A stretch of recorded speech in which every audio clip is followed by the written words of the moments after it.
A quem interessar possa, tá começando mais um episódio do Loren Podcast. Meu nome é Loren, eu sou psicóloga, pós-graduada em Neurociência e Comportamento e pós-graduanda em Terapias Cognitivas e Contextuais. Estou muito animada porque hoje a gente tem dois convidados especiais, um co-host e um convidado, na verdade. O Jean Leonardi, muitas vezes eu já falei dele em outros episódios, ele é uma pessoa de quem eu admiro muito o trabalho, mas eu vou deixar ele se apresentar para quem ainda não conhece. Tá bom. Em primeiro lugar, Lauren, obrigado pelo convite, estar aqui batendo esse papo. Bom, eu sou Jean Leonardi, eu sou psicólogo, sou especialista em terapia comportamental, tenho formação em terapia comportamental dialética lá pelo Behavioral Tech. Fiz mestrado em psicologia experimental na PUC de São Paulo, fiz doutorado em psicologia clínica na USP. Já fui presidente e vice-presidente de associações de psicologia, tenho um monte de artigos e capítulos e livros publicados. E hoje eu divido aí o meu tempo entre atender pacientes, sigo atendendo, coordenar e dirigir as formações após do INPBE, o Instituto de Psicologia Baseada em Evidências, criar meus filhos e tocar guitarra. É isso aí. Adorei. Inclusive, ele já falou mais, né, de quem ele é para além do currículo. E a ideia do episódio de hoje é bastante essa. Primeiro, eu vou pedir também para o Estevão se apresentar. Ele vai me ajudar aí na entrevista. Eu sou Estevão Ferraz, sou psicólogo clínico e pós-graduando também dentro do INPBE, Instituto de Psicologia Baseada em Evidências. Cheio Prazer estar aqui. Todo mundo é aluno do Jean. Você quer saber se o psicólogo está tendo uma boa formação? Vê se ele passou pelo INPBE. Mas a ideia do episódio de hoje é que muita gente busca terapia quando está num momento que sente algum tipo de sofrimento, alguma angústia. E aí eu queria saber, né, se vocês já pararam para se perguntar se o terapeuta está imune a todas as questões que ele está ali para trabalhar e que ele está ali para auxiliar o paciente a lidar melhor com essas questões, né? E aí a ideia é que a gente conheça mais da pessoa por trás do Jean. Tá bom. E o quanto isso influencia ali, tanto nos seus atendimentos, quanto que você acha que existe, né, no imaginário comum, a ideia de um psicólogo que é uma pessoa neutra, que não vive experiências emocionais intensas, por exemplo. Existe super um estereótipo, né, do que é um psicólogo. Como é que você tá com raiva? Você é psicólogo? Exato. Tá... E uma das perguntas, assim, para começar para você, é que eu vejo dois extremos. Ou tem gente que fala assim, não, psicólogo é tudo doido. Não sei se você já ouviu falar isso. Quando eu fui, acho que tem uns 7 anos, quando eu comecei... Não, antes ainda. Quando a primeira... É que eu tenho outra formação além de psicologia, né? Lá na minha primeira formação, eu tinha 17 anos. E todo mundo falava assim, não, psicologia é coisa de maluco, é coisa de doido e tal. E até hoje, eu acho que tá melhorando. Mas até hoje associam isso, né? Que, não, é tudo doido. Ou um outro oposto, que o psicólogo é uma pessoa zen, calma, que não pode se alterar, que a vida dele tá toda perfeitinha ali, ele não tem nenhum problema. Você ouve essas duas coisas? Você percebe que existe esse estereótipo ainda? Percebo. Acho que cada vez mais, e aí aquele problema da bolha, né? Eu não sei quanto que a minha bolha, as pessoas com quem eu interajo ou não, mas eu tenho visto, felizmente, cada vez menos o estereótipo do psicólogo é coisa de gente maluca, não precisa de psicólogo, etc. Ainda tem, como você bem colocou, mas felizmente eu tenho visto isso menos, assim. Se a gente for olhar, assim, historicamente, 20, 30 anos atrás, era difícil, por exemplo, um médico fazer terapia. E hoje tem inúmeros médicos que fazem terapia. Então, acho que tem isso. Eu acho que tem uma parte que tem essa percepção do psicólogo ser uma pessoa muito louca, porque quando você estuda psicologia e começa a entender o porquê as pessoas fazem o que fazem, pensam o que pensam, sentem o que sentem, você começa a ser alguém que julga muito menos, que, critica muito menos. Ainda que você não goste, ainda que te incomode, mas você entende que tem um porquê daquilo tá lá, né? Então, por exemplo, a gente sabe ainda que existe, preconceito com homossexual, né? Cara, para um psicólogo você come o normal do mundo, entendeu? Tipo, o cara é homossexual, né? Não muda nada, enfim, segue a vida. Então, ainda tem gente que acha isso estranho. O psicólogo já... Nossa, que tem nada a ver. Então, acho que o psicólogo ele é um cara que, por entender de como as pessoas funcionam, ele acaba indo meio na contramão de estereótipos, né? Estereótipos, homofobia, machismo, um monte de coisas, assim. Então, acho que tem um pouco disso, assim, né? Nossa, o cara pensa de um jeito meio diferente, é meio esquisito. Meio contra a cultura, talvez. Né? Agora, do outro lado, eu acho que essa percepção, às vezes, do psicólogo ser essa pessoa zen, né? Sempre equilibrada, eu acho que tem um pouco a ver com a necessidade que a postura que a gente tem que ter enquanto terapeuta, né? Então, já várias vezes na vida minha, assim, aconteceu de um paciente falar assim... Ai, gente, sabe o que eu queria? Eu queria ser uma pessoa, assim, tranquila, calma, igual você. E eu penso, vixe, essa pessoa não sabe como eu sou na vida cotidiana. Recorte, né? É um recorte, né? Não sabe que eu sou uma pessoa extremamente acelerada, inquieta, ansiosa, apressada, que se irrita com tudo que tá mais devagar, né? E que, obviamente, tem os seus problemas, tem as suas questões, tem os seus sofrimentos e tal. Acho que isso, assim. Só que eu acho que dá para fazer um paralelo aí também, Jean. Eu acho que essas duas coisas acabam andando juntas quando, que nem você falou, a gente começa a estudar psicologia, começa a estudar o comportamento, começa a compreender melhor como que as coisas funcionam, o ambiente, as pessoas interagindo com o ambiente.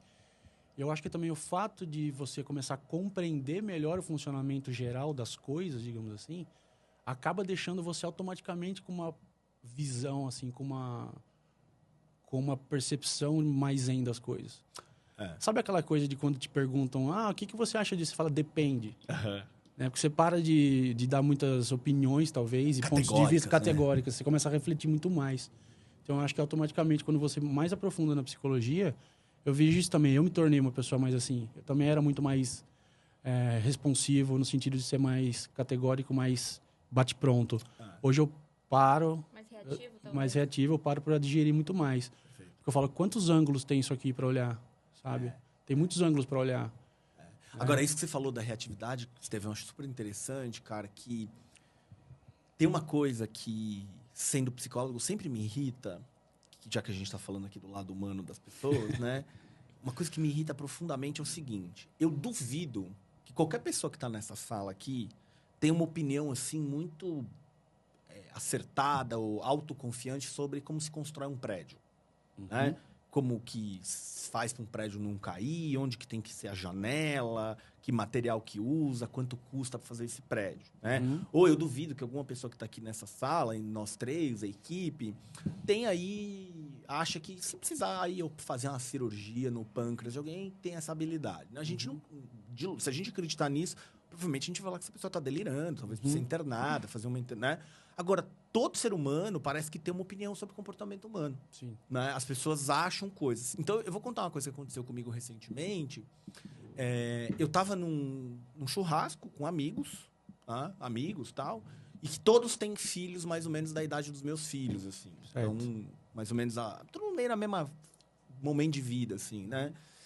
E aí, falou de um assunto, falou de outro. Aí entrou um pouco no assunto de bater em filho, não bater em filho, dar limite ou como dar limite, o que é certo, o que é errado. Pensando tanto em comportamentos da criança, para ela que obedeça, que ela não faça um monte de coisa problemática. E também efeitos disso no médio e longo prazo, bater no filho, não bater no filho. E aí, cara, eu comecei a falar algumas coisas que não eram a minha opinião. São coisas que nós temos baseadas em evidências, né? Tipo, as evidências mostram isso, as evidências mostram aquilo e tal. E aí um amigo meu disse alguma coisa assim, não, eu não acho, eu acho isso, eu acho aquilo, né? E aí, nesse momento, eu falo, gente, vou fazer um comentário aqui, espero que vocês não me levem a mal, que ninguém se ofenda. E aí trouxe esse exemplo, né? Ninguém aqui tem uma opinião de como se constrói um prédio. Mas todo mundo tem uma opinião sobre porque as pessoas fazem o que fazem. E isso não é uma questão de opinião. Isso é uma questão de ciência. A gente tem pesquisas disso por, 100 anos. Né? Então, não é uma coisa de, eu acho que. Né? É uma questão de o que a gente sabe do ponto de vista de construção de conhecimento. Então, essas verdades que as pessoas têm sobre o comportamento humano e que elas ignoram, assim, o que o psicólogo tem a dizer é uma coisa que me incomoda. Por outro lado, dado que a esmagadora maioria dos psicólogos no Brasil são extremamente mal formados. E, cara, toda vez que eu abro caixinha no Instagram, alguém conta, nossa, porque a minha psicóloga fazia isso, meu psicólogo fazia aquilo. Cada atrocidade, que eu também entendo, fazendo aqui o advogado do diabo, a resistência de... psicólogo não sabe direito o que diz, eu entendo, entendeu? Será que a gente confia, né, nos psicólogos? Essa é a dúvida das pessoas, porque, de fato, às vezes ainda tem algum, também, como a gente disse, está diluindo, mas ainda tem muito essa ideia de, o meu psicólogo é ir no bar com meus amigos, minha terapia é, sei lá, e aí cita qualquer outra coisa que não ir a um profissional da psicologia. E essa confiabilidade baixa, eu acho que é muito responsabilidade da nossa própria classe, que não se formou de um jeito a passar essa confiança para os pacientes, né? Ter um conhecimento que embasa isso. Esse ponto que o Jean falou, acho que vai ser legal, que tem muitas coisas sobre ética que a gente vai falar nesse episódio, porque aí está a questão daquele conceito central da dependência epistêmica. Então, a gente depende do conhecimento de várias pessoas para existir, né, na sociedade. Mas aí, quando a gente vai falar de comportamento humano, a gente não quer saber a opinião do psicólogo, porque ou um coach falou, ou eu tenho uma história que me conta uma coisa, né? Você vai sendo contaminado por vários vieses e não consulta aquela área do saber. Eu acho que é mais, sei lá, aceito. Você procurar... Você está doente, você sabe que é o médico. Agora, você está com algum problema na vida, às vezes a pessoa faz 1000 coisas antes de ir ao psicólogo.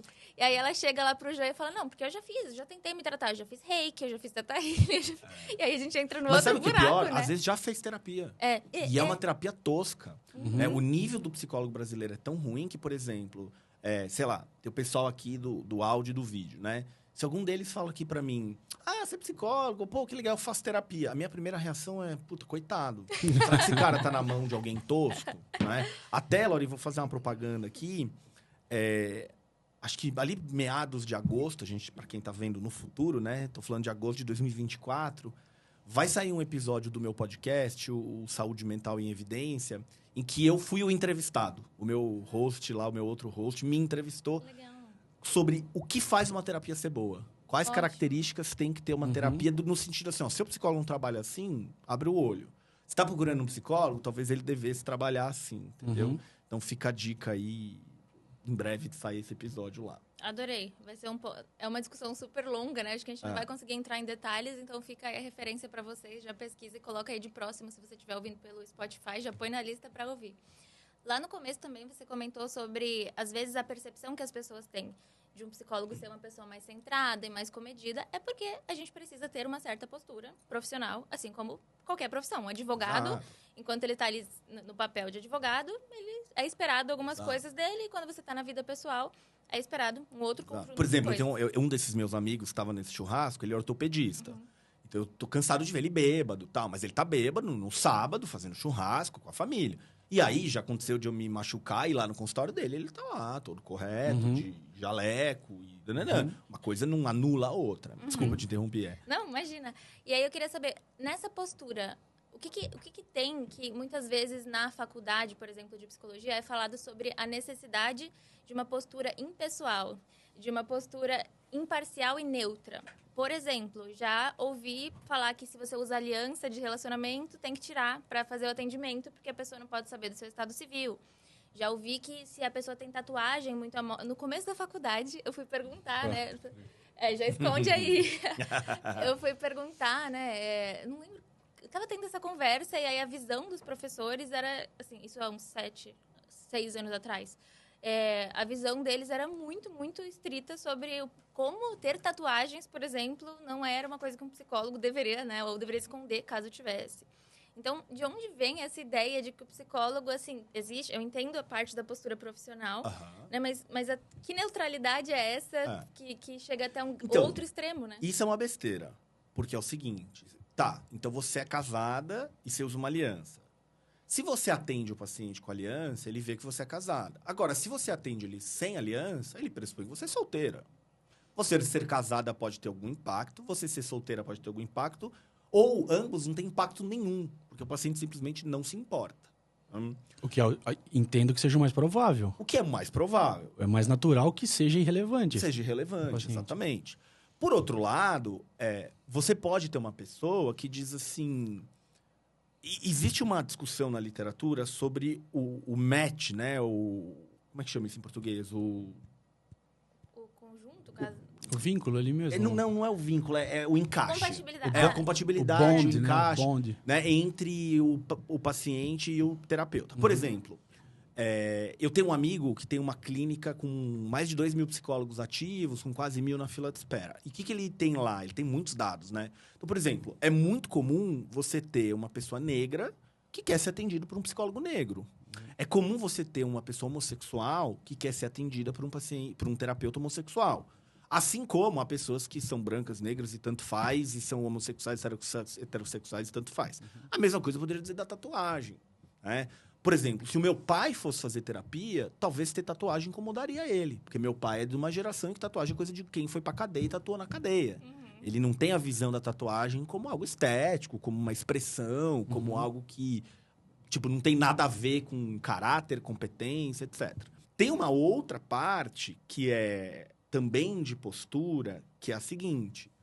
Ainda que você tenha, tatuagem, aliança, coisas do tipo, obviamente que temos limites aqui. Se você vai atender com um decote gigantesco, com uma saia micro, que você não consegue nem se mexer que aparece tua calcinha, isso vai ter problemas, né? Isso desde o paciente achar que você está querendo ali, sei lá, se oferecer para ele, até ele, sei lá, ficar ali excitado por você e o processo terapêutico se confundir, etc, né? Então, tem esses limites aqui. Assim como, sei lá, tudo que a gente faz passa uma coisa. Talvez se eu como homem, for atender um paciente de regata, isso transmite uma imagem.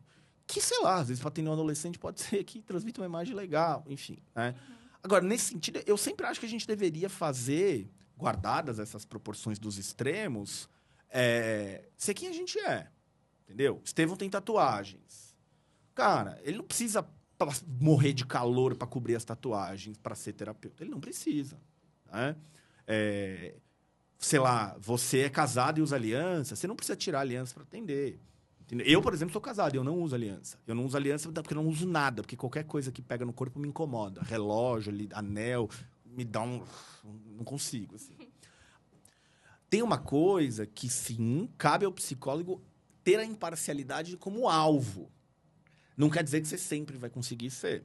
Né? Não quer dizer que você não vai, de alguma maneira, ser afetado.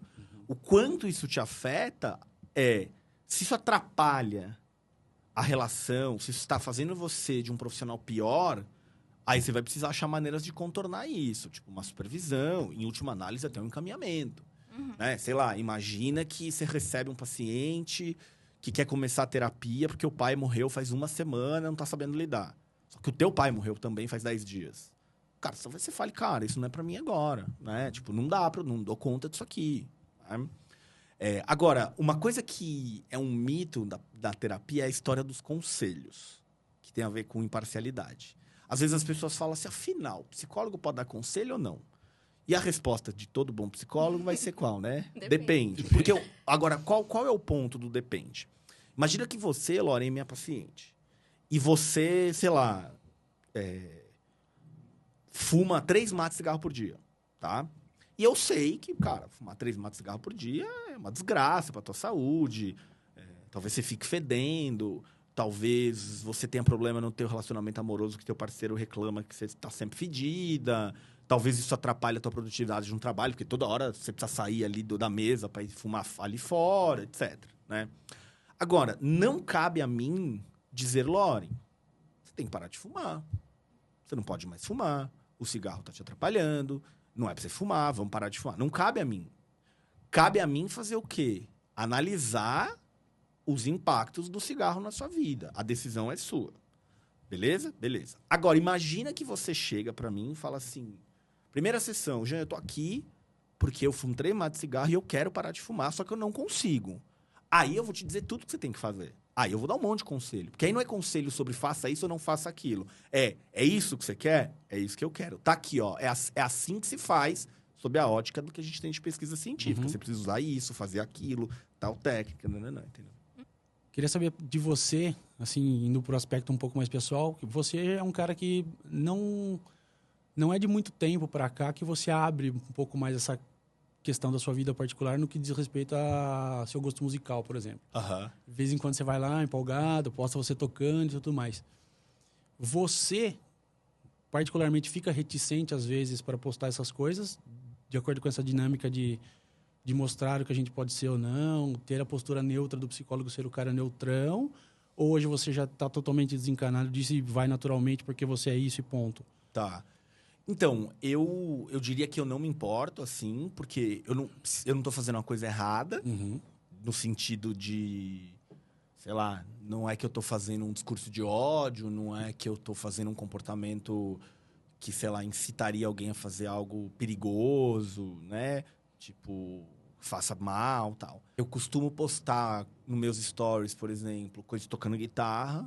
Eu já até, uma vez, estava fazendo um show com a minha banda, abri uma live e, tipo, deixei rolando. Eu tenho um show com a minha banda dia 8 agora, eu vou abrir também. E aí, obviamente, eu não deixo salva, porque... Não porque eu tenho algum tipo de reticência, porque não é o que quem me segue quer ver. Sim. Né? Sim. Tanto que eu abro uma live, qualquer assunto, tem 300 pessoas ao vivo, eu abro uma live tocando, tem 30. Né? As pessoas que me seguem não é isso que elas querem. Eu posto foto dos meus filhos, eventualmente essas coisas da vida cotidiana, né? Nossa, outro dia eu comi um provolone lá no derretendo, não sei o quê. Pô, faz ali um negocinho.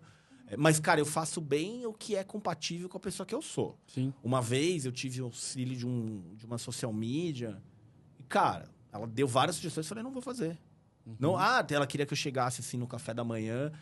Tô aqui com a minha família, bom dia, eu tomar café da manhã. Cara, esse não sou eu, assim. Desculpa. Então, o que você mostra do seu lado, assim, que é o mais particular, isso que eu falei, ele não sai do quadro do que você é enquanto Não profissional, assim. Porque faz sentido. Se você fizesse um vídeo desse muito mais alegrinho, que aí não condiz com a sua... Eu ia ter vergonha de ver, né? Exato. E tem gente que curte e que condiz com quem ela é. E tudo bem. Sim, entendeu? sim, exato. Exato. E aí, por exemplo... Mas, ao mesmo tempo, eu penso muito em dose, né? O que eu tô chamando de dose? Cara, eu não vou postar 3 vezes por dia eu tocando guitarra, entendeu? Tipo, a galera fala, porra, eu não tô aqui pra isso. De vez em quando, legal, tal, né? Então, assim, na minha cabeça, esteve assim, se alguém deixar de fazer terapia comigo porque eu toco guitarra, cara, sinto muito, entendeu? Se alguém deixar de fazer terapia comigo porque eu escuto heavy metal, cara, sinto muito, entendeu? Eu, por exemplo, sempre perco seguidor quando eu posto coisa de churrasco. Tipo, vegano, vegetariano, especialmente vegano, sei lá, se incomoda, não gosta e tal. E, cara, beleza, fica à vontade. Tem um contraponto interessante aí que eu acho. Eu, por exemplo, fui procurado por uma pessoa que começou a fazer terapia justamente pelo que eu mostrava sem ser como psicólogo. Porque eu sempre falo isso, que as pessoas, no fim, elas se conectam com pessoas, né? Tipo, às vezes você ser muito engessado, só protocolar ali, profissional, não mostrar nada do que você é, fora da clínica, por exemplo, e essa pessoa veio falar, eu achei legal, eu me conectei e tudo mais. Eu concordo com você. O assunto começou fora da psico. Ele falou, eu quero fazer terapia. É isso aí. E foi muito legal. Uma coisa que eu não faço é falar de política. Às vezes perguntam, mas você é de direita ou você é de esquerda? Né? Na real, direita e esquerda são termos que nem representam a minha visão política. Assim. Às vezes coisa de religião, eu não respondo, porque eu acho que ali naquela interação, ali numa caixinha, uma coisa assim, às vezes a pessoa não entende exatamente né? o que aquilo quer dizer na minha vida. Assim. Aliás, antes eu tinha levantado um ponto sobre algumas características nossas poderem atrair pessoas e repelir outras também. Mas essas que a gente atrai, talvez a gente atraia em maior intensidade do que se você for só um espelho. Então, por exemplo, eu falo que, principalmente para acompanhar nas redes sociais, eu gosto muito de música eletrônica. E é uma característica minha meio que foge ao todo o resto. Então, eu sou super nerd, estudiosa e tal, mas eu amo ir pra festa eletrônica, passar a noite inteira lá. E aí, quando eu posto essas coisas, eu já tive receio, né, de pensar isso. Nossa, vão achar que é uma psicóloga doida, que festeira e pouco responsável. Mas eu gosto de poder também ser muito autêntica, a ponto de uma pessoa que me conheceu pelo Instagram falar, nossa, você era exatamente igual. Tanto de filtro quanto de gosto, assim. Eu acho que isso pode atrair... Agora, eu acho que assim... Eu acho que as pessoas têm que ter o bom senso que, assim... Que você seja festeira. Que você fique lá sábado numa festa, 12 horas, ouvindo música eletrônica e fique estragada no domingo. A questão é... Segunda-feira, você tá atendendo o paciente bem? Acabou, cara. Entendeu? Especialmente nesse momento da sociedade das aparências que a gente tem na internet... É muito fácil você construir um personagem que não é quem você é, assim. Sim. E eu acho que isso, pra quem é o personagem, faz muito mal. Entendeu? Se eu postasse bom dia, pessoal. Cara, eu ia, tipo, me incomodar, assim. Isso ia me fazer sofrer, entendeu? Eu não sofro porque eu ponho um vídeo de guitarra. né? E aí é muito interessante, porque a gente tem os estereótipos, né? Tipo, eu já fui cabeludo, já usei brinco, infelizmente agora eu não tenho essas possibilidades. Mas, por exemplo, direto quando eu posto coisa de guitarra, às vezes eu, tipo, junto com uma enquete, sabe que música é essa, né? Sim ou não? Aí vem umas pessoas respondendo direct, assim, tipo, pô, eu adoro essa banda, adoro não sei que banda. Aí você vai olhar a foto no Instagram, não é o estereótipo. Né? Tem uma moça que toda vez que eu ponho isso, ela, pô, você já ouviu não sei que banda? E você olha pra ela, a última pessoa que você pensa é que ela é heavy E não metal, parece assim. que é uma galera... Tipo assim, pô, se esse cara fosse da tribo do rock, seria legal. É, Aí ela fala, nossa, o Jean gosta. Aí ela vai louca mandar direct. Acontece muito isso. é isso.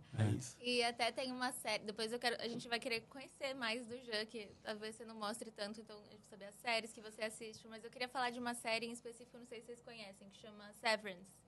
Nossa, Em português é Ruptura. não me fez bem. Jura? Tudo bem que eu assisti em maratona de cama com dengue. Talvez isso tenha sido, mas essa série deu uma bugada na minha cabeça. Então vamos bugar cabeças.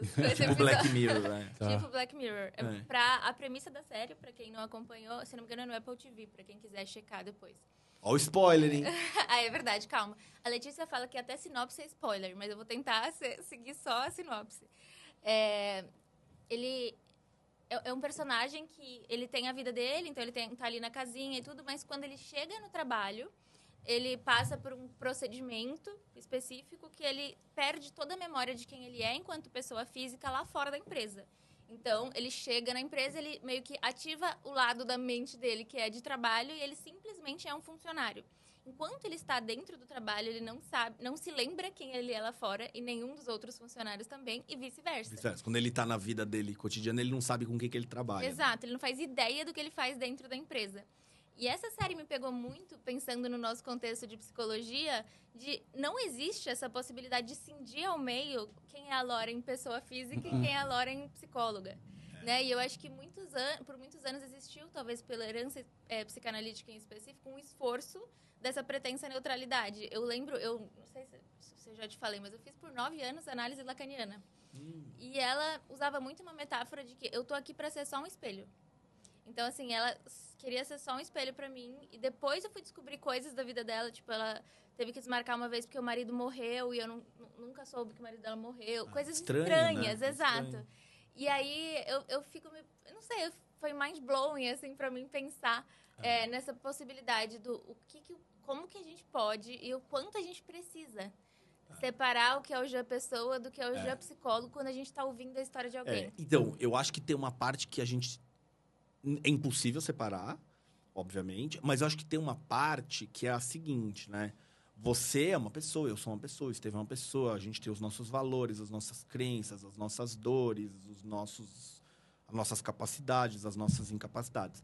O que não pode acontecer é, de alguma maneira, você começar a transpor isso para o paciente, sendo que não é isso que o paciente quer, entende? Não é o objetivo, não é o alvo terapêutico. Não, é claro... Não tem como eu deixar de ser quem eu sou, mas eu tenho que sempre lembrar de... Peraí, isso aqui tem a ver comigo ou tem a ver com o paciente? Isso aqui tem uma base em ciência ou não? Tem umas coisas, às vezes, que você encontra em manual de psicoterapia, especialmente, às vezes, na FAP e tal. Só para contextualizar, a FAP, para quem não sabe... Eu falo? Não, fala você. A psicoterapia analítico-funcional, geralmente a gente fala bastante aqui das siglas, mas para quem não é da área pode ficar um pouco perdido, né? Então, é uma das modalidades, tem uma base em análise do comportamento, mas é uma psicoterapia que foca bastante na relação terapêutica, de como, né, a relação entre o psicólogo e o paciente que acontece ali dentro da sessão reverbera para fora. Então, analisa muito a qualidade desse vínculo entre o psicólogo e o paciente. Isso aí. E aí, por exemplo, você encontra às vezes no livro falando assim, o terapeuta, ele precisa ser autêntico e genuíno. Cara, se eu for autêntico e genuíno, eu vou ter 0 pacientes. É o bate-papo. Não, eu vou bater papo, eu vou falar mais palavrão do que eu deveria, vou ficar falando da minha vida. Você gosta de que tipo de música você gosta, né? Aí imagina, o cara vai gostar de heavy metal, porque vai fazer 3 sessões só debatendo banda, né? E talvez eu tenha uma reação que eu teria com um amigo, do tipo, como você é burro, você não pode fazer isso. Isso não cabe ao terapeuta, né? Então, eu acho que tem essas duas faces dessa moeda, de não tem como descolar quem eu sou, mas existe esse esforço de, não, peraí... E eu já vi isso acontecer, sabe? Assim, então, putz, uma vez eu vi uma coisa que uma psicóloga fez. foi um negócio horroroso, assim. Que foi uma paciente contando que tinha uma vida meio vazia, não tinha muita diversão, não sei o quê. E elas começaram a falar sobre isso. E alguma coisa que a paciente falou sobre não gostar de festa e de não gostar de beber, né? E aí a psicóloga respondeu assim, mas como é que as pessoas vão se divertir se elas não forem em festa e não beberem? Cara, isso é chocante, assim, isso é absurdo, isso é uma conduta condenável, porque, tá bom, se você, psicóloga, se diverte indo pra festa e bebendo, tá tudo certo. Mas eu, Jean, por exemplo, eu não bebo, nunca bebi, e eu odeio festa, tipo, as festas que você vai pra mim, eu teria que ser muito bem pago pra estar lá, né? E, cara, eu me divirto demais na minha vida não bebendo e não indo em festa, entendeu? Então olha só como é uma crença, não é uma crença, é uma característica aqui da terapeuta sendo quase que imposta para paciente. Então, isso é um erro grave. Uma baita invalidação Uma ali baita também, invalidação, né? Nossa, né? total. Total, exatamente. Então, é isso. Você pode curtir as festas, as eletrônicas, mas não dá para você ficar querendo convencer um paciente aí porque é bom para você, né? Então, essa parte de separar. Tá, não tem como tirar quem eu sou, a minha história, as minhas dores, etc. Mas eu tenho que tomar cuidado para não começar a querer transformar ali o paciente no meu clone ali, né? Falando em dores em específico, você acha que as suas dores melhoram a sua competência clínica, suas feridas, sua história? Tem alguma coisa da sua vida pessoal que faz com que você seja um melhor psicoterapeuta? Com certeza, só não tô conseguindo. Tô tentando pegar exemplos específicos aqui. Enquanto você pensa, a gente foi num congresso você falou de FAP, era exatamente aí que eu peguei essa referência. E a gente estava no congresso e a apresentadora, que é a fundadora da FAP, a Mavis Tsai, ela tem uma herança, né, psicanalítica, vem de um outro lugar. Antes ela era psicanalista, virou analista do comportamento, desenvolveu a FAP. Mas ainda assim, falando bastante desse vínculo. E quando ela colocou essa pergunta, para mim foi muito assim... Não sei, me fez refletir de um jeito assim, bem específico, do tanto que, às vezes, passar pelo que a gente passou na vida pessoal pode transbordar para características boas na vida profissional. Isso não só na psicologia. Então, sei lá, resiliência. Putz, minha irmã, por exemplo, com 29 anos, ela teve um câncer super agressivo. Ela soube na lua de mel... Não, na lua de mel não. A gente estava na despedida de solteiro dela no México. A médica ligou, soube, assim, foi horrível. Ela casou, teve que cancelar a lua de mel e ir direto para a cirurgia. Nossa. E parece... Eu não sei se isso é uma generalização. E eu queria ouvir de você, assim, mas parece que as pessoas que sofreram mais têm uma casca maior ou uma profundidade maior. Você enxerga desse jeito também? Então, é que quando você... Acho que tem a ver com a empatia genuína, né? Então, por exemplo, uma coisa é eu entender o teu sofrimento sob uma ótica analítica, racional, outra coisa, né? Outra coisa é ter vivido isso na pele, né? Então, por exemplo, quando eu tinha pacientes que falavam, às vezes, da loucura cotidiana, que era ter os filhos, não sei o quê, eu entendia de um ponto de vista analítico, de um ponto de vista racional. Putz, acontece isso, acontece aquilo. Depois que eu tive filhos, ficou muito mais fácil, né? Agora, isso tem que tomar cuidado também, porque isso ajuda, isso demarca, mas se a gente leva isso ao extremo, a gente não atende ninguém diferente da gente, né? Então, eu sou heterossexual, não posso atender um homossexual. Eu sou branco, não posso atender um negro. Eu nunca usei droga, não posso atender um dependente químico. Sei lá, eu sou da classe média, não posso atender alguém da classe pobre. Eu sou da classe média, não posso atender um multimilionário. Erguendo muros mais do que, né? Aí não dá. Agora, pensando em alguma experiência minha, assim, né? Bom, eu já tive depressão, então acho que isso, com certeza, te sensibiliza algumas coisas. Eu tive depressão há uns 20 anos atrás já. Quando você começou a fazer a pergunta, a primeira coisa que me veio à mente não foi meio uma dor. Na verdade, foi uma característica, assim. Durante boa parte da minha adolescência, toda a minha adolescência, um pouco da minha vida adulta, eu era ali meio de classe média, né? E eu tinha um grupo de amigos que eram muito mais pobres, tipo daqueles que compravam Dolly porque não tinha dinheiro para comprar Coca-Cola, tipo nesse nível. E eu tinha um grupo de amigos que, tipo, perto de mim, eles eram bilionários, assim, entendeu? E eu acho que transitar entre esses dois grupos foi bem legal. Inclusive, aqui, o grupo dos mais pobres, a gente é amigo até hoje. E os mais ricos ali, eu acabei perdendo um pouco de contato, assim. Então, isso era legal, assim. Porque num grupo, eu era o playboyzinho da galera, assim, né? Ah, chegou o cara aí que o pai vem trazer de carro pra gente fazer as coisas. Enquanto a galera andava de ônibus, né? Chegou o cara que, chegasse sábado, eu quisesse pedir uma pizza, eu pedi uma pizza, né? Eles tinham que pedir esfirra, porque não tinha dinheiro pra pedir pizza, entendeu? E aí, do outro lado, era a galera, assim, que... Ah, vai ter o feriado emendado aí, quinta, sexta, sábado, domingo. Ah, vamos pro Caribe, assim, né? Puta, eu podia, no máximo, ir pro Guarujá e olha lá, assim, né?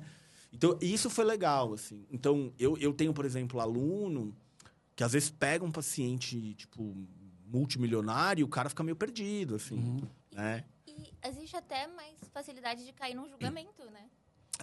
Do tipo assim, o problema dele é que ele, sei lá... você diminui a dor do outro por ser muito distante da sua realidade. São sofrimentos diferentes, né? E aí é isso. Isso aí é uma polêmica. Você precisa de um bom treino, né? Porque senão... Eu sempre digo que sempre tem alguém melhor que você, sempre tem alguém pior que você em vários quesitos, né? O Gabriel Pensador, sabe?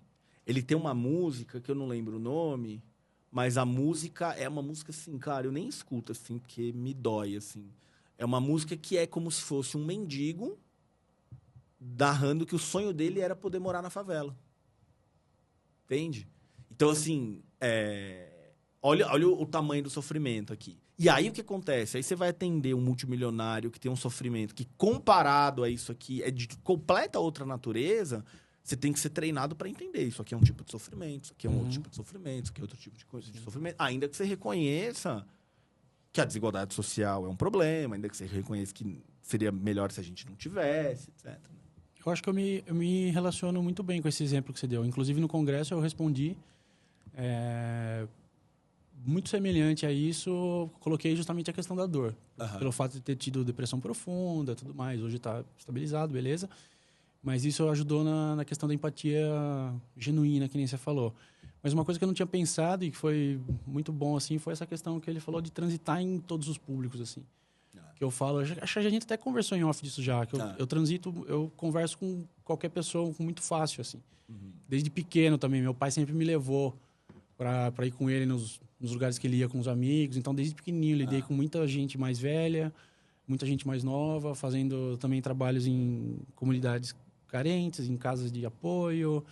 Então, também acho que isso é realmente uma coisa que abre muito a percepção, a variabilidade. Né? Se tem uma coisa que a gente sabe que é importante para o ser humano é variabilidade, né? É interessante, emendando nisso, Estevão, por exemplo, assim, né? Fazendo um parênteses, assim, talvez nem tenha muito a ver, mas eu vou fazer mesmo assim. Você pega, por exemplo, vamos pegar aqui meus 5 dedos, certo? Tá na moda agora, né? Falar...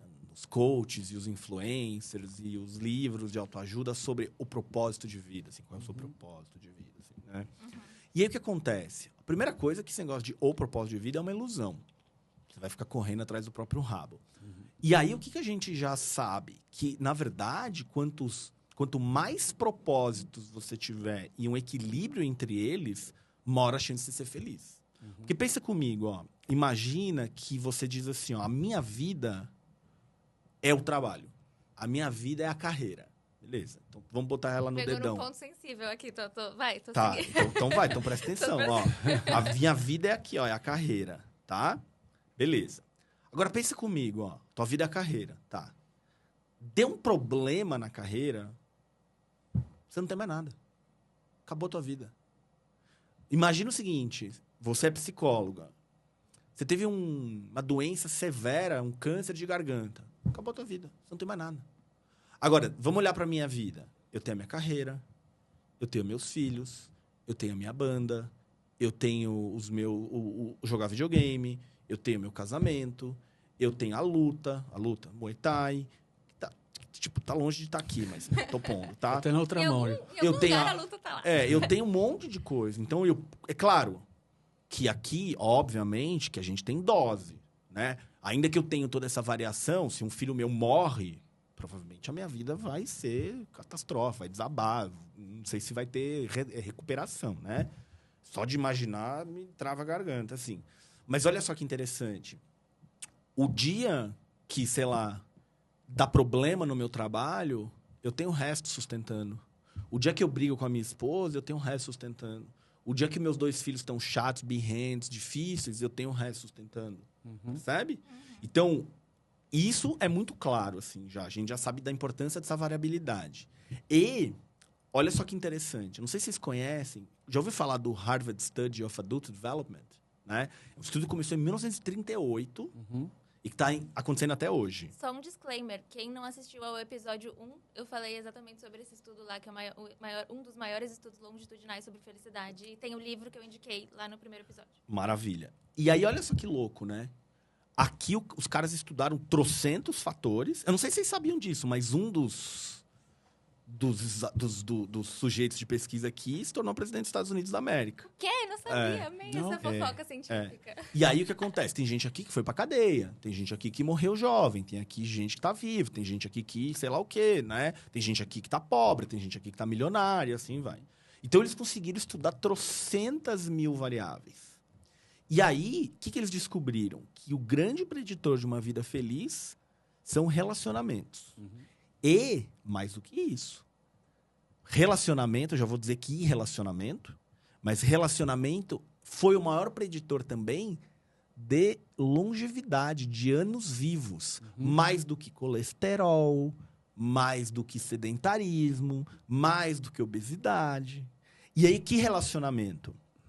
Relacionamento aqui é o seguinte: você tem 1, 2 pessoas na sua vida que realmente estão lá por você, que tipo, cara, desabou, tudo deu errado. Você tem 1 pessoa que tá lá, que você pode contar? Essa é a pergunta.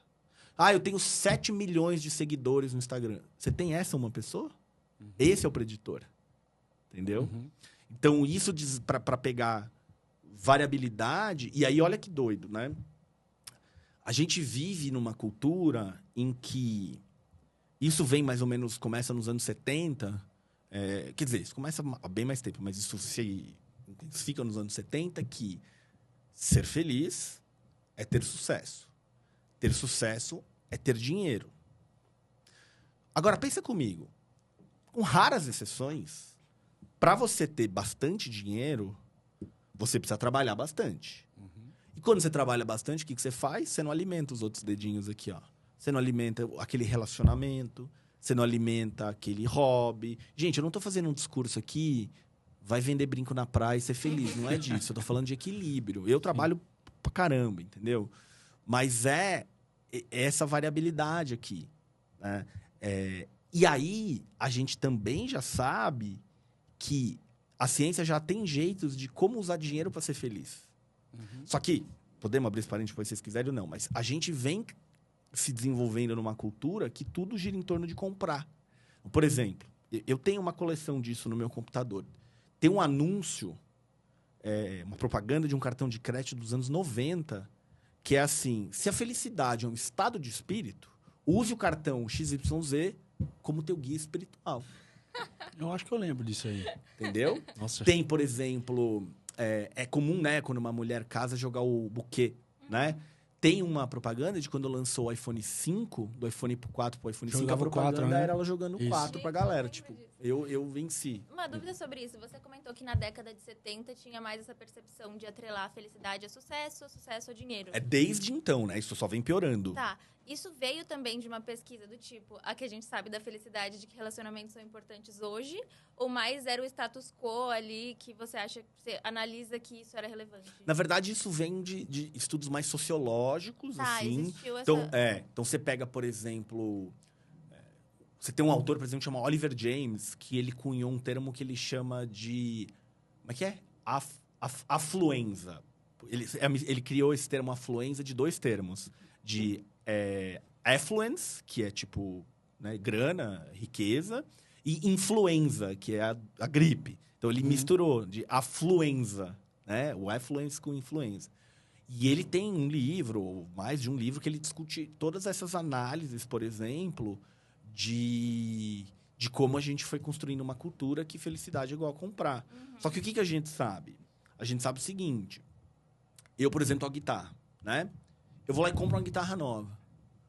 Aquele gostosinho da compra dura 3 dias, se durar. E aí, agora, imagina que a tua pegada é bolsa. Aí você compra uma, durou 3 dias. Daqui 15 dias você quer comprar outra. Não. Minha pegada é livro, né? Meu carrinho da Amazon, meu Deus do céu. Eu fico naquela ansiedade de chegar o livro, ficar olhando se ele já chegou. Aí chega. Pergunta se eu leio, assim, que chega. Exato. Tem um monte lá na fila, na prateleira. Eu leio bastante, mas assim, o que mais acontece é eu comprar e deixar lá. O comprar para experiência, esse tem a ver com felicidade. Que bom. Porque então, guitarra livro é um bom item. Então, se você lê. Por que guitarra é um item que é importante de felicidade para mim? Porque eu vou usar. Vou usar mais de, né, sei lá quantas horas por semana. Agora, tem coisas que as pessoas vão comprando e vão acumulando. Mas também, fazendo advogado do diabo, se a pessoa gosta muito de bolsa e, sei lá, ela trabalha com moda, blogueira, não sei. Ela compra essa bolsa e ela usa muito a bolsa, será que não tem é uma experiência que ela tem igual eu tenho com o livro? Não sei. Só então, é que aí eu acho que talvez a gente não devesse chamar isso de uma compra no sentido de bem-estar, mas ferramenta de trabalho. Né? Eu tenho um computador que é muito caro, mas é porque eu edito vídeo, é porque eu gravo aula, é porque eu uso ele o dia inteiro, eu preciso trabalhar com um monte de coisa ao mesmo tempo. Por exemplo, este microfone aqui, ele não é uma compra de bem-estar, ele é uma ferramenta de trabalho.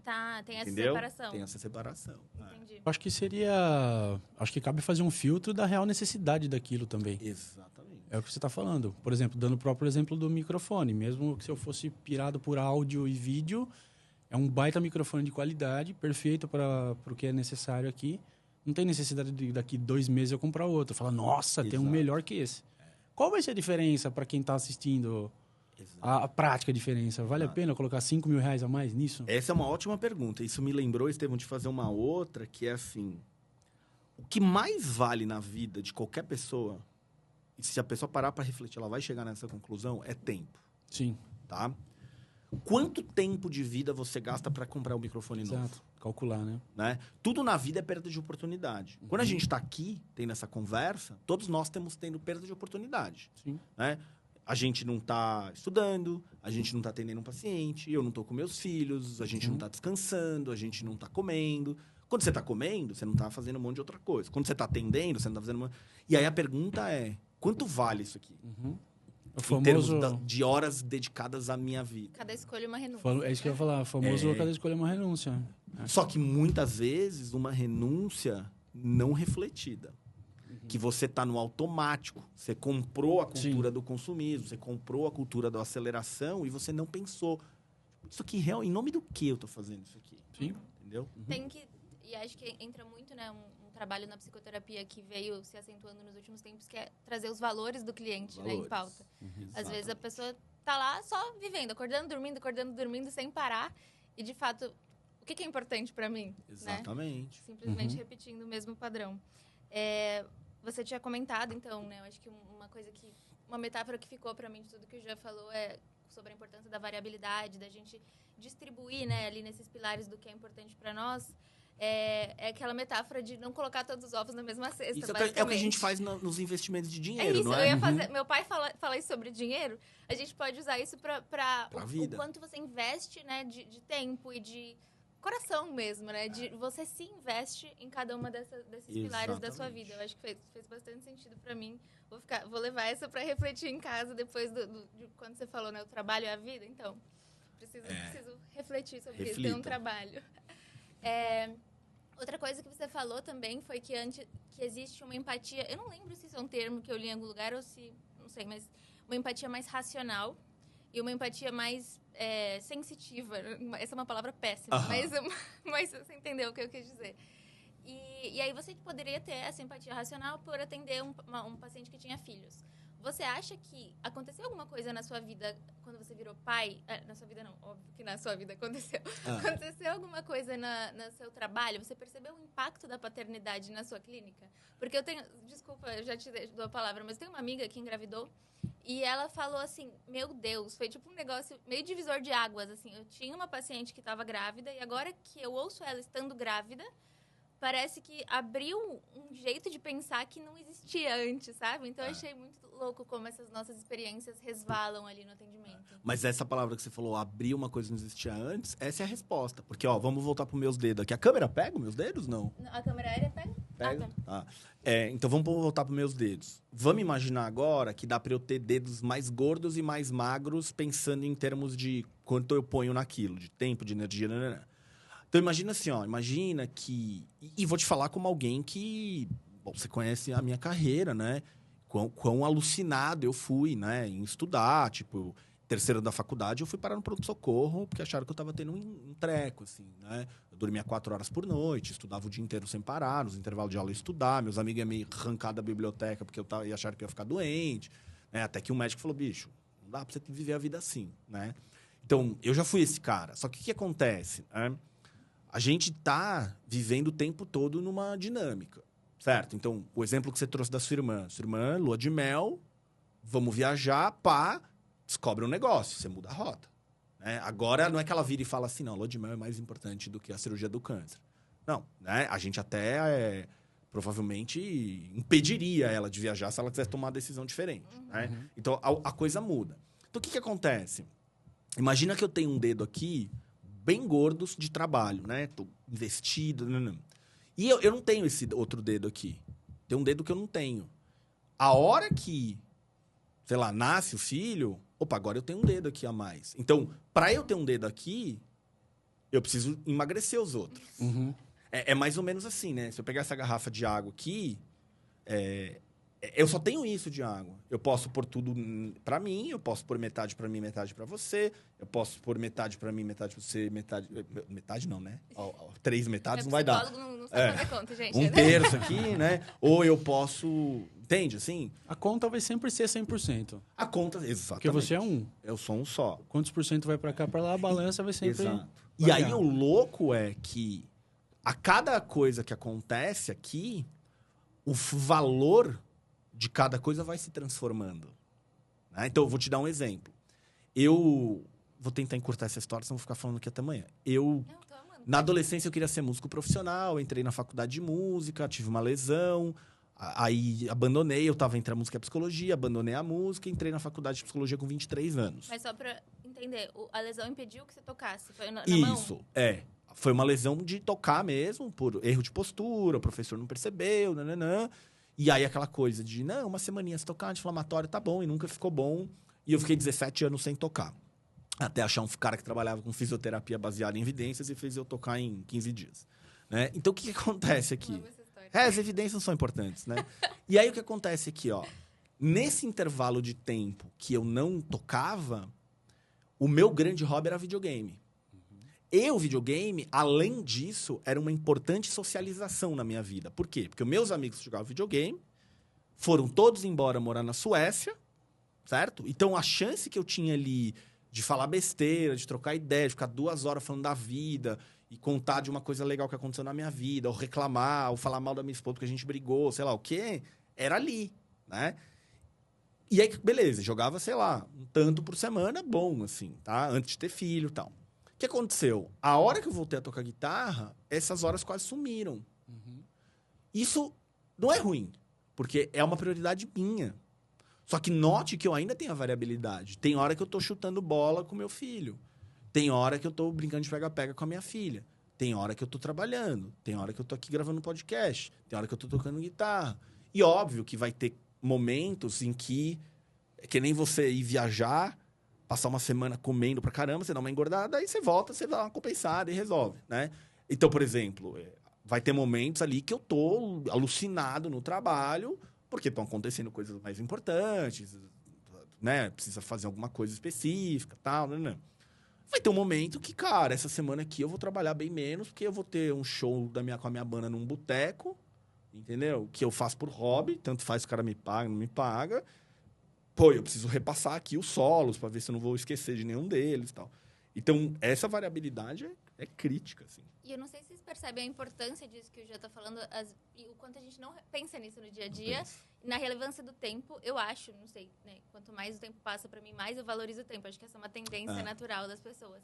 Mas tem uma metáfora que eu gosto muito de pensar o tempo. Com dinheiro a gente tem mais ideia da finitude, geralmente. Então, uma professora, uma vez na escola, falou isso. Pensa que de manhã você ganha um saquinho com 24 moedas. Isso não muda. Assim, o tempo são as onde você vai pôr as suas moedas. Exatamente. Assim, e a gente parece que não valoriza isso muitas vezes. Eu acho muito importante refletir sobre esses pontos que o Jean trouxe. A gente falou também sobre como talvez as suas feridas feridas não, né? Vivências te ajudam a ser um bom psicólogo e como essa mudança ali que vai acontecendo do seu repertório, quando você amplia o seu repertório, você tem visões diferentes que você não tinha antes, talvez. Tem alguma coisa na sua história que você acha que te atrapalha enquanto psicólogo? Alguma vivência ou alguma coisa, uma particularidade de quem é o Jean que torna mais difícil ser psicólogo? Eu não diria que me torna mais difícil ser psicólogo. Eu diria que me atrapalha atender certos tipos de pacientes. Tá. Então, tem um tema que mexe muito comigo, que é, tipo, violência contra pessoas que não conseguem se defender. Né? Então, por exemplo, um pai que espanca uma criança, estupro, esses são assuntos bem difíceis para mim, assim. Então, por exemplo, criança é um público que eu nem atendo, né? E muitas vezes atender criança é igual a atender os pais, né? Já o assunto, por exemplo, de violência sexual, essas coisas não é algo que eu evito. Se chega para mim, eu atendo. Isso é uma coisa que é mais difícil para mim, é algo que me faz sofrer, tipo... Sei lá, atendi o paciente 10 da manhã, 5 da tarde, eu ainda tô meio daquele atendimento, assim, ainda tô meio embargado, ainda que ele tá me incomodando e tal, né? Eu tenho uma imaginação muito fértil, então eu visualizo demais as coisas que me contam e tal. Acho que esse talvez seja algumas injustiças, muito injustiças mesmo, assim, Pega sabe? no calcanhar de Aquiles. Pega mais, assim. Aí até uma coisa que... Eu preciso dar uma respirada na consulta, assim, para não virar meio que... Eu não sou mais o psicólogo, eu sou do time que vai brigar junto com você. Tem aquele ditado que diz, né? Amigo que é amigo não separa a briga. Um amigo que é amigo chega dando a voadora, né? Eu tenho medo de virar esse cara, assim, então eu vou lá dar a voadora junto. Tá. Não é o que o psicólogo deve fazer. Então eu preciso respirar e voltar pro meu papel ali. Né? Ao mesmo tempo, isso também tem um lado que te deixa, talvez, um pouco mais sensível também, né? Mais sensível. Eu falo isso porque uma vez a gente estava fazendo grupo de habilidades, por exemplo, de DBT, e estava tendo um autorrelato de uma das moças lá. Só para contextualizar, talvez você não tenha assistido aos outros episódios, mas né, é um tema, uma das psicoterapias com as quais nós três estudamos, trabalhamos, que é a terapia comportamental dialética, e o foco, a gente pode colocar assim, que é trabalhar a regulação emocional dos pacientes. Sim, e essa aluna, no caso, aluna/paciente, estava dando um autorrelato lá em relação a um episódio que tinha acontecido aquela semana com ela. De uma violência que ela tinha sofrido, do marido e tudo mais. E eu tive que, cara, eu fechei a câmera e comecei a desabar, assim. Porque eu falei, cara, como que... Chorar mesmo.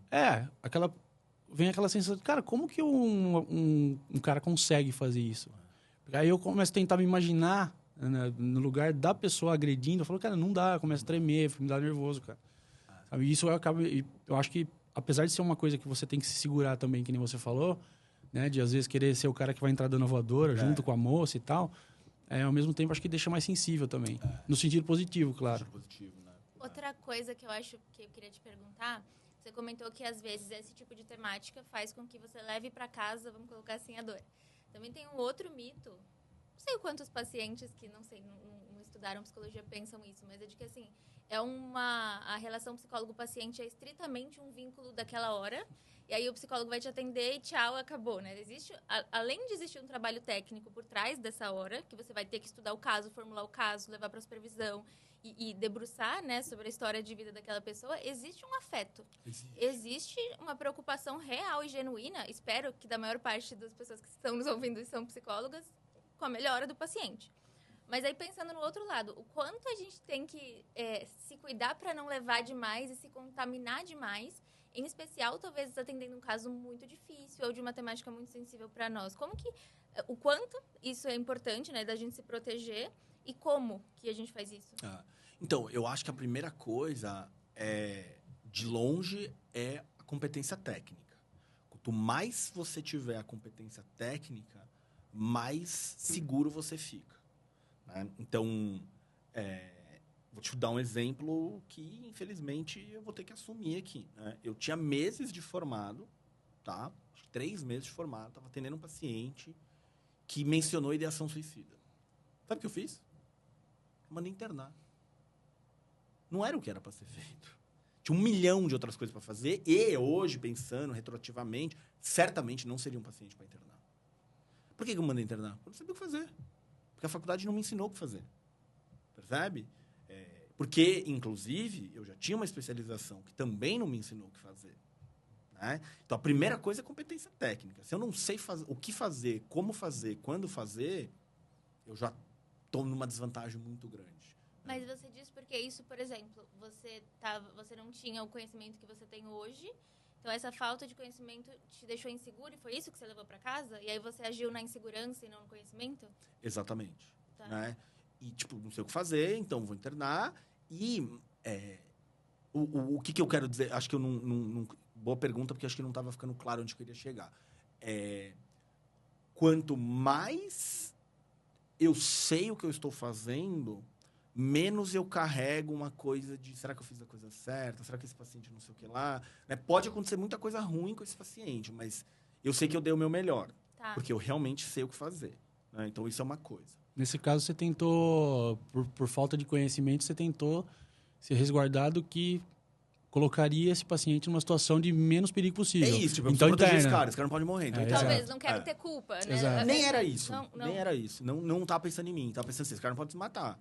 Tá, né? uma preocupação com tão ele, grande. Com ele. Eu não tava preocupado com processo. Tá, nunca tive esse problema, entendeu? Foi, não, peraí, esse cara, eu preciso ajudar esse cara, que ele não pode sair daqui, Tá. ele não pode ir embora desse jeito, né? Foi isso. Uhum. E aí, bom, acho que tem primeiro essa coisa. A segunda coisa já diziam os filósofos gregos, né? Conhece-te a ti mesmo. Então, por exemplo, tem uma psicóloga que foi minha aluna, que hoje é uma das minhas melhores amigas. Se não a minha melhor amiga. Que é uma baita terapeuta. Pensa numa psicóloga boa, assim. E aí, quando eu comecei a atender bastante pacientes com ideação suicida, borderline, eu trouxe ela para perto, comecei a indicar uma coisa ou outra para ela, né. E ela falou, cara, não é para mim. Tipo, ela teve gastrite, passava a noite em claro, tipo, não lidava bem com várias coisas, assim, tipo, ela ficava mal, um pouco nessa pegada que o Estevão falou, assim, a pessoa fez o relato, cara, me afetou, eu desabei a chorar ali. Então, ela era isso. E ela falou assim, não é pra mim. Eu não vou atender esse tipo de paciente. Isso não torna ela uma terapeuta pior, de menos qualidade. Muito pelo contrário. Né? A gente deveria só pôr a mão naquilo que a gente sabe. Então, por exemplo, até hoje, é raro chegar hoje pra mim isso. Mas, por exemplo, questões de sexualidade, disfunção erétil, vaginismo. Cara, eu não sei atender. Nunca estudei, não aprendi. Apareceu pra mim, tchau, encaminhamento para quem é especialista nisso, na hora. Você saber suas limitações é um grande... Tanto técnicas, claro, quanto pessoais. Claro. Sim. Né? Então, felizmente, eu tenho bem poucas limitações dessas mais emocionais, assim. Eu acho. Por exemplo, é muito comum... Eu lembro que quando eu fazia pós-graduação lá atrás, 2008... a gente assistia algumas sessões filmadas, né? E tinha gente que falava assim, nossa, esse paciente é muito chato, esse paciente me dá raiva. E eu ficava revoltado. Esse paciente é chato, velho. É teu trabalho, cara. Você lida com um ser humano. Quem pode reclamar que alguém é chato é o nosso técnico de som aqui, que não é obrigado a lidar com gente... Entendeu? Cara, talvez ele não fosse o que você tá chamando de chato, ele não fizesse terapia. Então, eu sou um cara que não me ofendo muito, assim, não me incomodo muito. Já tive paciente que me xingou, já tive paciente que me ameaçou de morte, já tive várias situações. Paciente não, né? Que me ameaçou de morte foi cônjuge de paciente que me ameaçou de morte. Então, é difícil alguém me irritar com essas coisas, porque eu entendo que eu tô ali para isso, entendeu? Por exemplo, tem vários pacientes que falam assim, nossa, eu fazia uma terapia, eu odiava que o psicólogo falava isso. Eu falava, vamos combinar no seguinte, qualquer coisa que eu fizer aqui que te incomodar, você me avisa, eu não vou me ofender, isso não me incomoda. Pode falar, tá tudo certo, né? E aí, óbvio, se acontecer um negócio que é muito fora dos limites, né? Aí você conversa, analisa, debate e tal. Então, eu também acho que a gente tem essa coisa que a gente precisa ir acostumando, assim. Do mesmo, sabe aquela coisa estudando de medicina, primeiro ano, ai, sangue, que nojo de encostar ali na peça do cadáver e no 6º ano o cara tá lambendo sangue. Sabe? Eu ia te perguntar exatamente isso. Você disse que tem pouca limitação emocional no sentido de que você tolera bastante diversas experiências que a pessoa pode narrar ali pra você. Isso veio... Só que você deu um exemplo da faculdade. Então, eu queria saber, isso veio de se expor várias vezes a isso? Ou já tinha... Você acha... Qual o exemplo da faculdade? Você falou que estava na faculdade vendo vídeo. Ah, sim. E aí era um paciente difícil, aí o pessoal falava, é paciente difícil. Você não achava que era difícil. Então eu queria saber... Não, eu achava que era difícil o manejo, mas me incomodava a ideia de, o paciente é chato, o paciente me irrita. Sim, mas a minha ideia, essa sua tolerância, veio de atender muitos casos, e aí você acha que você foi ficando mais... Eu acho que não. É uma característica sua, talvez.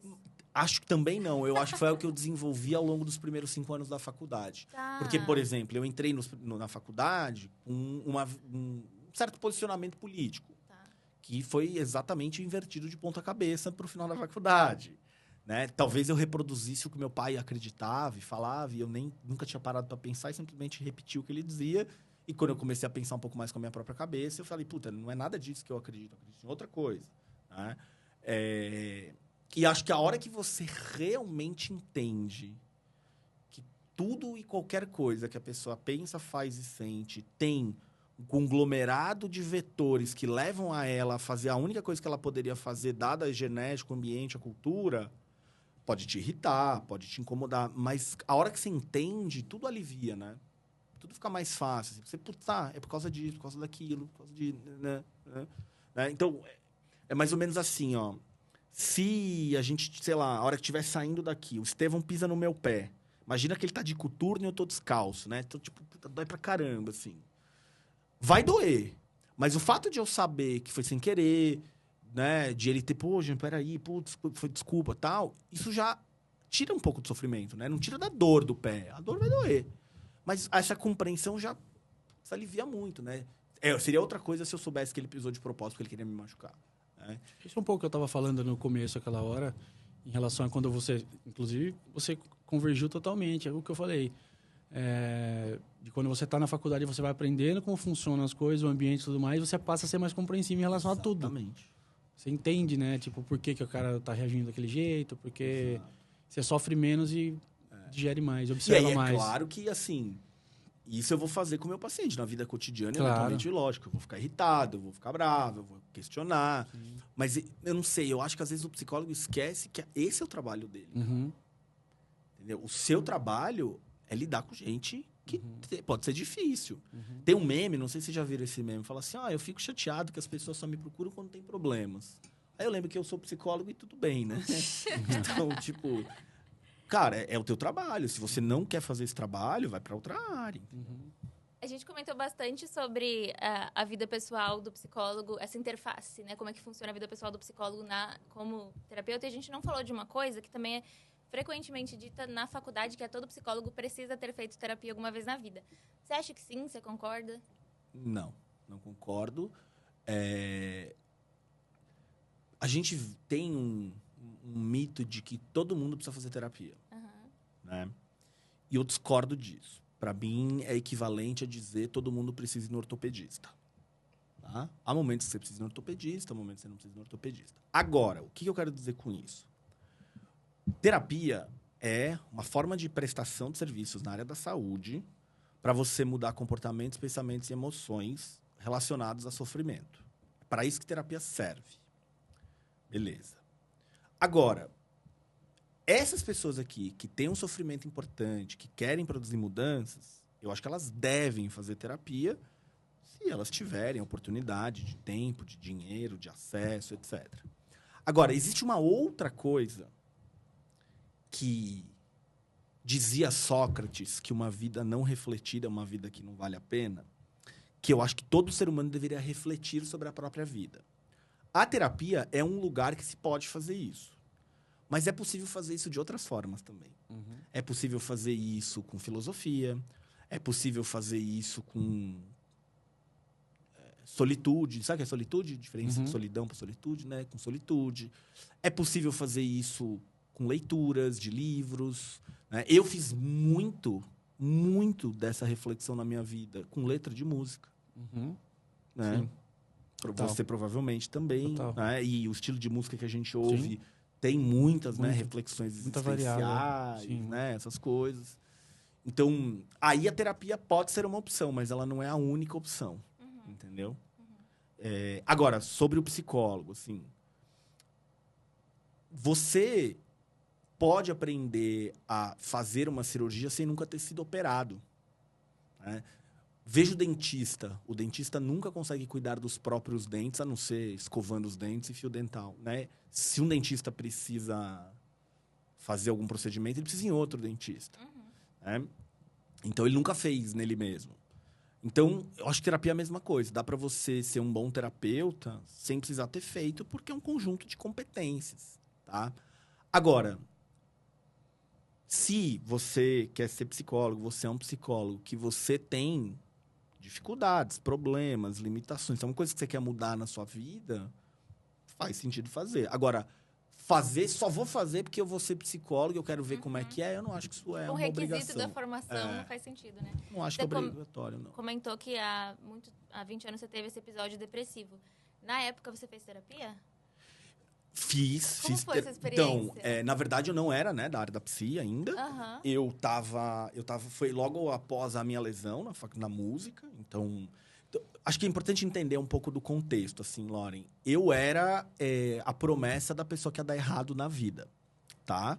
Eu tinha um irmão gênio, que é um advogado bem famoso aqui em São Paulo, que era o high achiever, né? Tipo, só nota 10... Já era ovelha negra. Eu era, assim, né? Com 17 anos, ele já tinha o título máximo de inglês, não sei em que universidade, entrou na USP com 17 anos sem precisar estudar, essas coisas assim, né? Uma curiosidade pontual, ele tinha a ver com você gostar de rock? Você era visto meio como... Meu irmão gostava de rock. Ah, também, meu irmão é mais extremo ainda, né? Hã? Mais extremo ainda. Mais extremo. Não, meu irmão é mais metaleiro que eu, porque eu ainda escuto jazz, eu escuto música clássica, meu irmão só escuta heavy metal. De notas e... E desempenho, e estudo, e eu odiava a escola, mas eu odiava, assim, do fundo do meu pâncreas, eu odiava a escola, assim, né? E eu comecei a dar problema cedo, né? 7ª série, 8ª série, comecei a dar muito problema de disciplina, né? Xinguei professor e etc, tá? E aí, no colegial, eu era uma pessoa um pouco estranha para os padrões, porque eu estava numa escola de freira, com todo mundo... Tava começando a surgir essas baladas mais eletrônicas e tal. E eu era o metaleiro, de cabelo na cintura, com a argola gigante na orelha, que não gostava nada daquilo, tinha amigos e tal, não sei o que lá. Mas eu era muito mau aluno. Assim, muito mau aluno.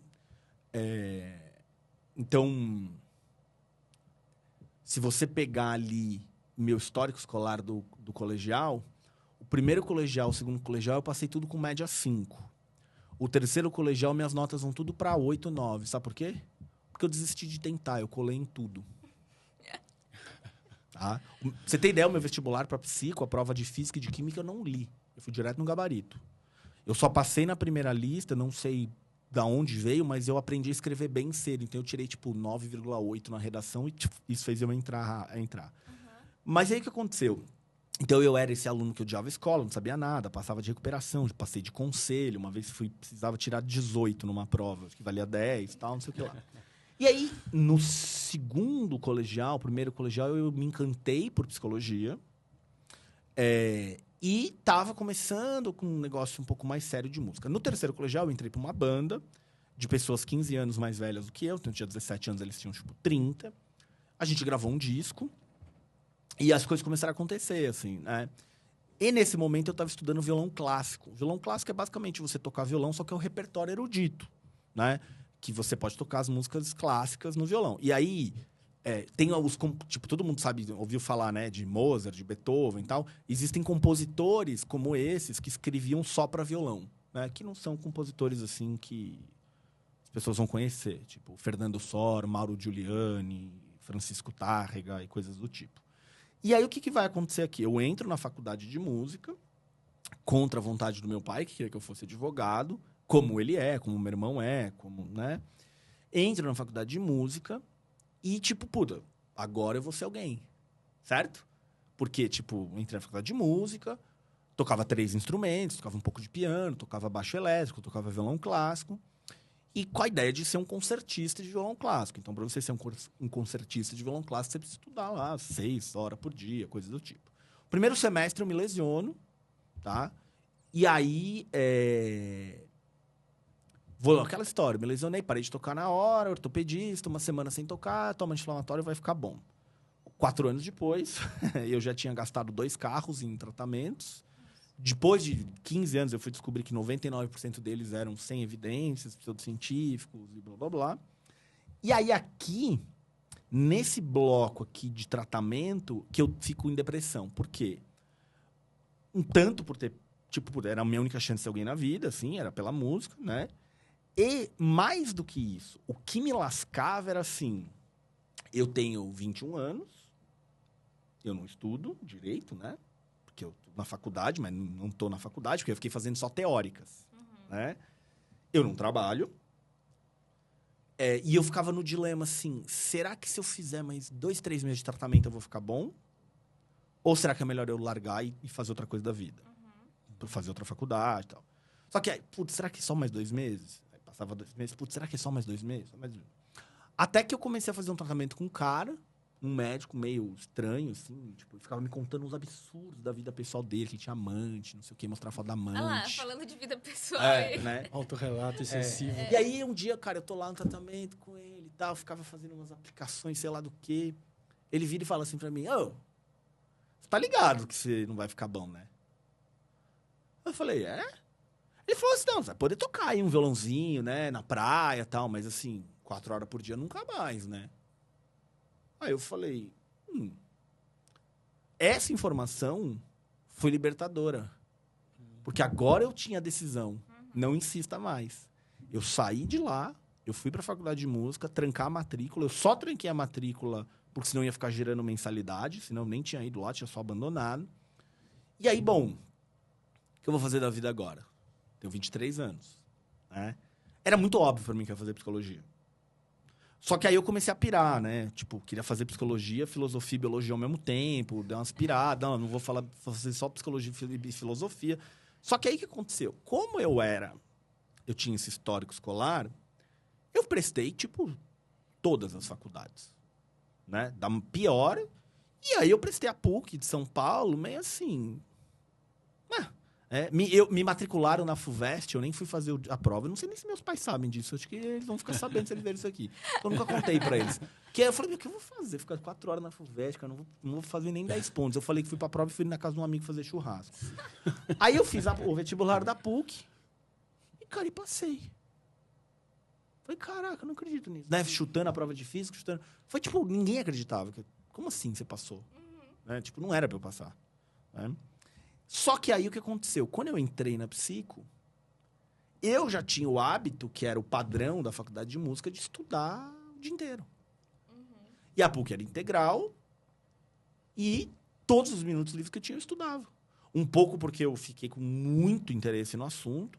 Eu já vinha lendo livros, 1000 aspas, de psicologia, né? Então, sei lá, durante essa fase aqui...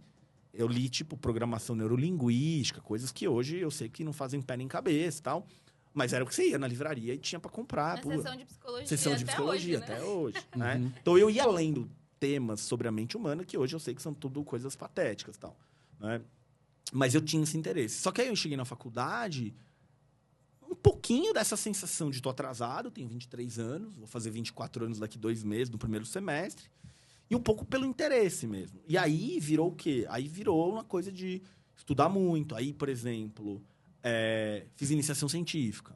Aí ganhei prêmio de melhor iniciação científica da faculdade. Aí, tipo, deu para fazer uma pós-graduação, puxar matérias e fazer junto com a graduação. Me formei na graduação e na pós-graduação ao mesmo tempo. Entreguei a monografia de especialização 1 ano antes. Ganhei prêmio de melhor monografia. Aí fui fazer mestrado, passei em primeiro lugar no mestrado.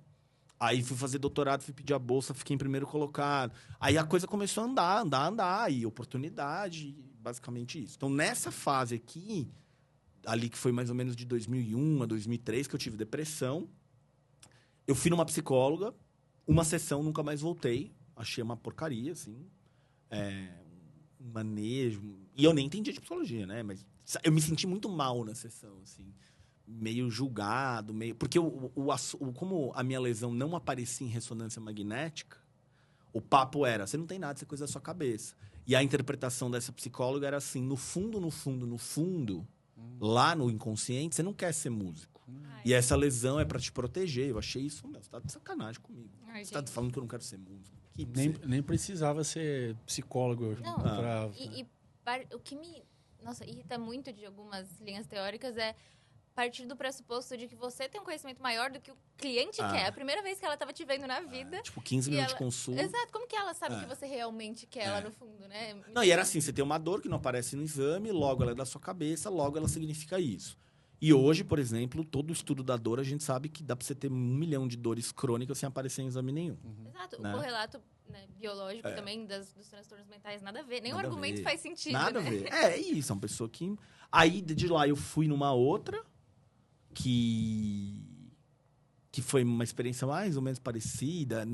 A sala dela estava desorganizada, então o primeiro contato que eu tive com ela foi ela brigando com a pessoa que tinha que ter organizado a sala dela e não tinha organizado. Foi tipo um negócio bizarro. E aí eu fui parar num cara que era um terapeuta bem filósofo, assim, né? Então, ele me trazia várias perguntas, assim, sobre o sentido da vida, não sei o quê. E aí eu comecei a me interessar em filosofia. E aí eu comecei a me interessar por filosofia, comecei a ler um pouco de filosofia. E foi aqui que o cara falou, ficar bom nunca vai. E aí que eu prestei a psico, foi nesse contexto, assim. Uhum.